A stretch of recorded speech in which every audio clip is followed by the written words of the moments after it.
Hello नमस्ते अस्सलाम वालेकुम सत श्री अकाल राम राम। क्या हाल चाल मेरे भाई लोग। तो यार गाइस, आज इस वीडियो में मैं रिएक्शन करने जा रहा हूं बहलूल दाना का वाकया या बहलोल। प्लीज मुझे प्रोनाउंसिएशन नहीं आ रहा है, पता नहीं कैसे करेंगे, तो यस प्लीज माफ कर देना अगर मैं गलत नाम ले रहा हूं। तो बहलूल दाना का वाकया बाय अलामा सैयद अली रजा रिजवी। इस वीडियो को लेके बहुत दिनों से रिक्वेस्ट आ रही है, आई थिंक करीबन 2 महीने से।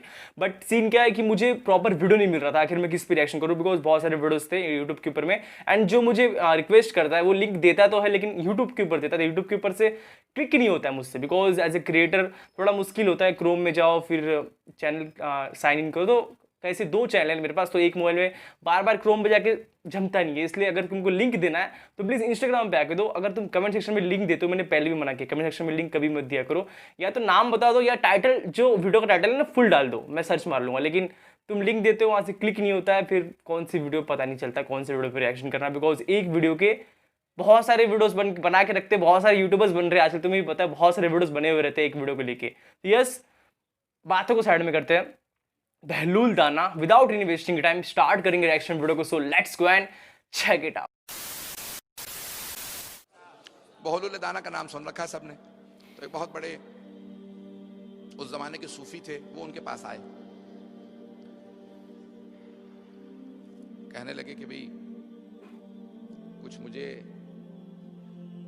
दर्स दीजिए, कुछ सबक दीजिए, मैं आपसे बात करना चाहता हूं। अब वो माशाल्लाह पीर साहब थे, तो उनके साथ मुरीद भी बहुत ज्यादा थे। मुरीदों ने कहा कि हुजूर आपको इश्तिबा हो गया, ये तो दीवाना है, किसी को अंदाजा नहीं था ये इश्क आले मोहम्मद में दीवाना, ये तो दीवाना है, मजनून है, इसे लोग पत्थर मारते हैं, सड़कों पे सोता है। थे वजीर, सिर्फ इश्क आले मोहम्मद में सड़क पे आ गए थे। देखें, दीवानेपन के लिए सर्टिफिकेट की जरूरत नहीं होती, हरकतें करने लगे हर आदमी कहेगा पागल। कौन अपना वजीर का घर छोड़ के सड़क पे सोएगा। वजीर थे हारून रशीद के, सड़क पे आके सोने लगे, तो हर आदमी कहने लगा भाई ये पागल हो गए, दिमाग खराब हो गया है, ताकि उनकी मुखबिरी ना हो जाए। तो अब तकैये के अंदर सड़क पे सोने लगे, जो कोई फेंक देता खाना वहीं पे खा लेते। और क्यों? सिर्फ इश्क आले मोहम्मद में, उसी दीवानगी में बड़े बड़े सबक दे जाते थे। सिर्फ इशारा करूंगा, फिर मैं ये जो बात पेश करना चाह रहा था उसे पेश करना चाहता हूँ। एक मर्तबा दरबार में आए, दीवानगी में भी दरबार में आते थे हारून, क्योंकि खालाजाद भाई चाहिए तो आने देते थे। आया तो आके तख्त पे बैठ गए, तो लोगों ने उतार के तख्त से मारना शुरू किया कि भाई ये खलीफा का तख्त है और तेरी इतनी जुर्रत, इतनी मजाल, खलीफा के तख्त पे बैठ जाए। जब मारा पीटा तो रोने लगे, बैठे रो रहे थे, इतने में खलीफा साहब आ गए। खलीफा हारून रशीद ने आके कहा कि क्या बात है, ये हारून इतना चीख चीख के रो क्यों रहा। कहा कि हुजूर आपके तख्त पे बैठ गया था, हमने इसे तख्त से उतार के बहुत मारा। कहा अच्छा मारा, फिर बहुत खुश हुआ, कहा अच्छा इसे मार पड़ी। फिर कहा बहलूल कब तक रोते रहोगे, चुप हो जाओ। कहा मैं अपने लिए नहीं, मैं तो तेरे लिए रो रहा हूं। कहा क्यों, मेरे लिए क्यों रो रहा है, मार तो तुझे पड़ी है। कहा मैं इतनी सी देर के लिए आले मोहम्मद के हक पे बैठा था, इतनी मार खाई है, तू तो कब से बैठा है सोच सोच के रो रहा, तुझे कितनी मार पड़ेगी। क्या बात।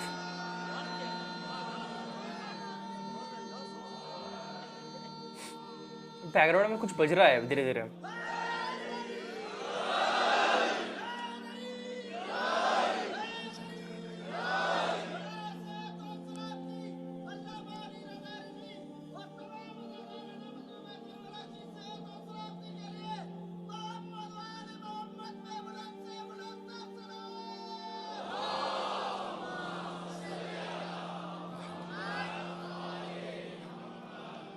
तवज्जो है ज़िदाने गिराम।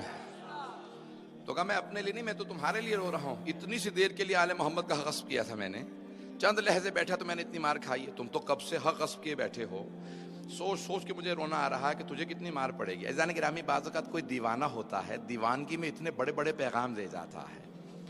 तो अब जुनैद बगदादी या जो भी अब बहुत बड़े सूफी उनके मुरीद साथ में कहा भाई ये मजनून है, दीवाना है। कहा नहीं, तुम नहीं जानते, ये सादिक आले मोहम्मद का शागिर्द है।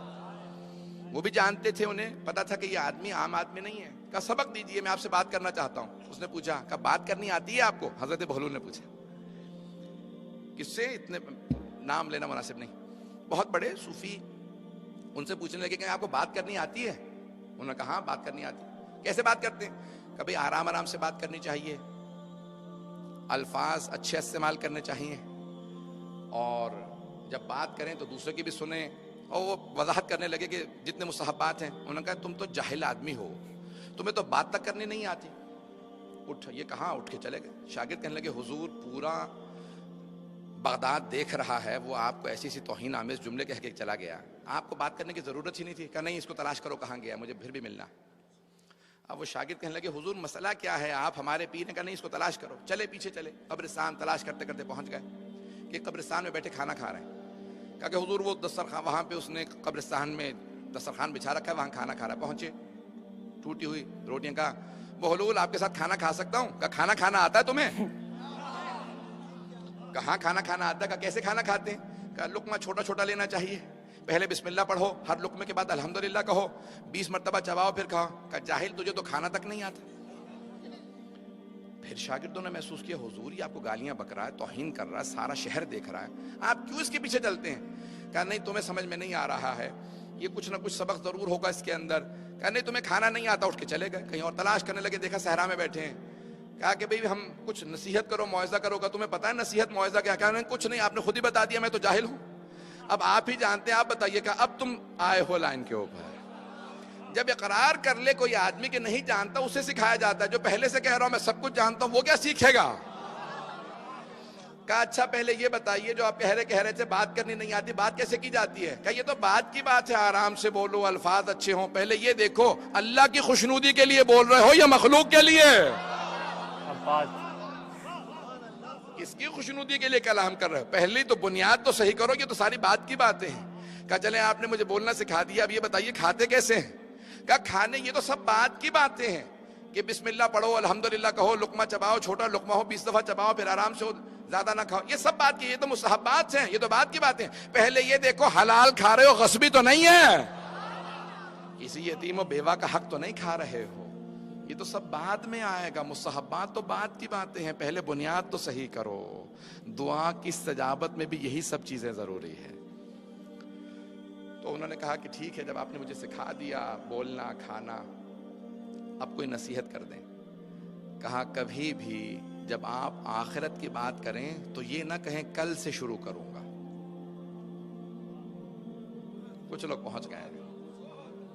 कहा जब भी आखिरत की बात करो तो हजरत बहलूल ने कहा कभी भी ये ना कहना कल से शुरू करूंगा, जब भी आखिरत की बात करो तो कहो आज से अभी से शुरू करूंगा। क्योंकि जब कहोगे कल तो वो कल आती ही नहीं। Yes, मैं आज तो एग्जेम्प्टेड हूं फिर, क्योंकि मैंने अपने लिए खुद ही कह दिया कल से काम शुरू करूंगा। आज फिर भी मैं इस्तिस्ना हूं, तवज्जो है। जब इंसान कहता है ना कल से इंशाअल्लाह, तो फिर आज फिर वो नमाज कज़ा कर, कल से नमाज पढ़ूंगा, आज फिर नमाज कज़ा कर दी। कल से हलाल खाऊंगा, आज फिर इसका मतलब है शुबह वाली चीज खा लेगा। कल से माँ बाप का एहतराम शुरू करूंगा, आज फिर इसका मतलब है गुस्ताखी की नीयत बाकी है। पता नहीं तवज्जो है या नहीं। कहे मैं अभी से शुरू करूंगा, जो नमाज रह गई है आज की उसे अदा कर लूं, फिर कल का दिन इंशाअल्लाह मुझे नया रिज़्क़ भी देगा, नया सलीका भी देगा, नई इबादत की मोहलत भी देगा, नया दिन शुरू होगा, मेरे लिए बहुत सी बरकतें लेके आएगा। इसी को कहते हैं इनक़िता, दुनिया से कट जाना, खुदा से लौ लगा। That's it. हाँ, अब ये वीडियो भी पूरी थी या नहीं थी मुझे नहीं पता, बट जिसने मुझे प्रोवाइड कराया मुझे समझ में आ गया कि लाइक वो एक बहुत एक जिसे कहते हैं ना कि दीवानापन जो होता है, मतलब किसी के प्रति लाइक एक भक्त वाला, तो वही बताने की कोशिश कर रहे हैं इसके अंदर में। लाइक बहलूल दाना कोई सूफी बहुत पुराने थे, पता नहीं कौन से ज़माने के, मुझे तो नहीं पता, लेकिन बहुत पुराने थे एंड बहुत दीवाने थे। मुझे किसी ने बताया था कि वो जितने भी इमाम थे उनके बहुत दीवाने थे, मैंने सुना है, लाइक अल्लाह के प्रति, या उनके जितने भी मतलब जिनको मतलब चाहते थे, जिनको मानते थे, उनके प्रति वो बहुत एक जिसे कहते हैं ना कि एकदम भक्तों वाला, लाइक एकदम क्रेजी लेवल, जो एकदम ओवर होता है ना, जो मतलब जिसे कहते हैं जिनकी हरकतें तुम देख सकते हो, लेकिन कुछ कुछ कभी कभी कुछ ऐसी चीज़ें कह जाते हैं वो कि बहुत एक ठिकाने पे होती है, सच्ची होती है, रियल होती है, जो आजकल के लोग सीख के भी नहीं कह पाते। वो सब कुछ सीखा हुआ होता है, सब कुछ एक्सपीरियंस करा हुआ होता है, उस पर मतलब कह सकते हैं एक तरह से ठोकर खाया हुआ रहता है, तो उसे एक रियल भक्त कहते हैं, जो कि रियल दीवाना जिसे कहते हैं। तो वही बताने की कोशिश करी जा रही है इसके अंदर में बहलूल दाना के बारे में।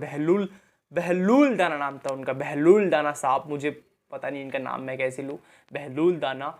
यस, ये वीडियो आई थिंक पूरी नहीं थी, बिकॉज जहाँ ये स्टार्टिंग हुआ, ये किसी से मिलने जाते हैं, किसी पीर साहब से, आई थिंक वहीं की ये बात है। एंड देन वो आगे का सीन सब कुछ होता है, जब वो रास्ते पे रहते, वहीं पे खाते पीते थे। एक बार उनको दरबार में बुलाया जाता है, कोई रून था आई थिंक उनके पास, उनके तख्त पे जाके वो बैठ जाता है, उनके सिंहासन जाके बैठ जाता है, देन उन्हें मारा जाता है, वो रोते भी है।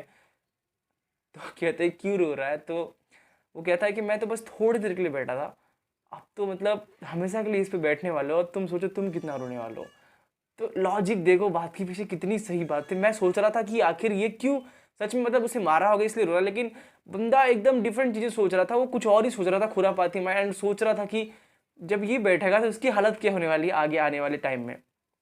तो ये होती है एक एक्सपीरियंस वाली चीज़, जो लोग एकदम से क्रेजी हो जाते हैं कोई भी चीज़ सीख सीख के, उससे कहते हैं प्रॉपर एक दीवाना। ठीक है, तो मुझे समझ में आ गया बहलूल दाना का वाकया, मतलब अभी पूरा नहीं देखूँ फिर भी चलेगा, लेकिन जितना था मैंने देख लिया, समझ में आ गया मुझे। बहुत अच्छा लगा, बहुत ज़बरदस्त लगा, बहुत अच्छा वीडियो था। अल्लामा सैयद अली रज़ा रिजवी ये बहुत अच्छे ये जो मतलब ये पढ़ते हैं, बयान वगैरह देते हैं, ये बहुत अच्छा स्कॉलर, बहुत अच्छे स्कॉलर है, बहुत अच्छा पढ़ते कहना पड़ेगा, बहुत अच्छे। एंड एक और चीज़, अगर बैकग्राउंड से वॉइस आ रही होगी किसी चीज़ की तो माफ़ कर देना, बिकॉज मैं पहले ही बताया हूँ कि थोड़ा सा अभी जैसे कहते हैं ना कि सब घर में रहते हैं, पता नहीं कहाँ से किसकी बकरी की, किसी की गाय की बहुत सारी आवाज़ आती रहती, तो प्लीज़ माफ़ कर देना। तो दैट्स इट, मिलते हैं नेक्स्ट में, तब तक के लिए अपना ख्याल रखिए, बाय बाय।